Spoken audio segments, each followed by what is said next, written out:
మాట్లాడే కోరుతూ ఆహ్వానిస్తుంది. ప్రియమైన ప్రజలారా, మిత్రులారా,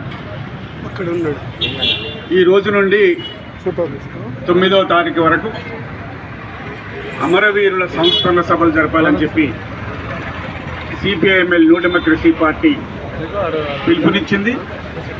ప్రతి సంవత్సరం లాగే ఈ సంవత్సరం కూడా అమరవీరుల సంస్మరణ వారోత్సవాలను జరుపుకుంటున్నాం. ప్రధానంగా ఈ దేశంలో దోపిడీ పోవాలి, దోపిడీ పీడన లేనటువంటి ఒక సమాజాన్ని నిర్మించాలి. ఆ సమాజాన్ని నిర్మించడం కోసం రక్త తర్పణతో ఈ వ్యవస్థ కూకటి వేళ్లతోని పెకిలించి నూతన ప్రజాస్వామిక విప్లవం ద్వారా విప్లవాన్ని తీసుకురావాలని చెప్పి విప్లవకారుల నాయకత్వంలో 50 సంవత్సరాలకు పైగా దేశవ్యాప్తంగా ఒక మహోన్నతమైనటువంటి దీక్ష కలిగినటువంటి పోరాటాలు జరుగుతున్నాయి. ఆ పోరాటాలలో ఒక సాంఘికమైనటువంటి మార్పు, ఒక రాజకీయ చైతన్యం ఎదురు తిరిగి నిలిచేటువంటి ఒక చైతన్యాన్ని అందించింది విప్లవ పార్టీ.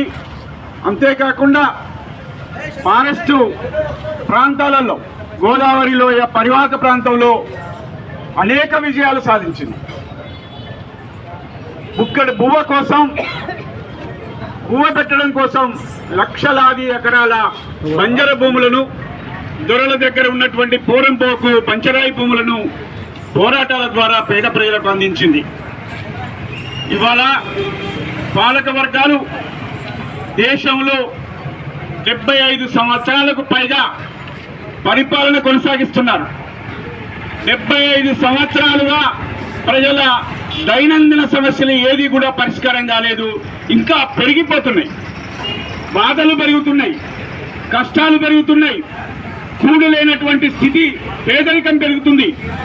కానీ ఇలా దేశంలో వెళుతున్నటువంటి ఒక పెద్ద భూతం, ఇలా మతతత్వంతో రాజ్యాన్ని ఏలాలే అని చెప్పుకుంటున్నటువంటి ఒక పెద్ద భూతం బీజేపీ.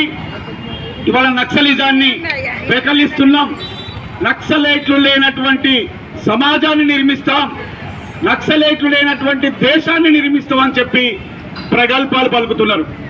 మేము కోరేది ఒకటే, నక్సలైట్లు లేనటువంటి దేశం కాదు, అవినీతి లేనటువంటి దేశాన్ని నిర్మించు, అక్రమాలు లేనటువంటి దేశాన్ని నిర్మించు, పేదరికం లేనటువంటి దేశాన్ని నిర్మించు, లంచగొండితనం లేనటువంటి దేశాన్ని నిర్మించు, అనేక బాధలు పడుతున్నటువంటి ప్రజలకు ఒక దారి చూపించు.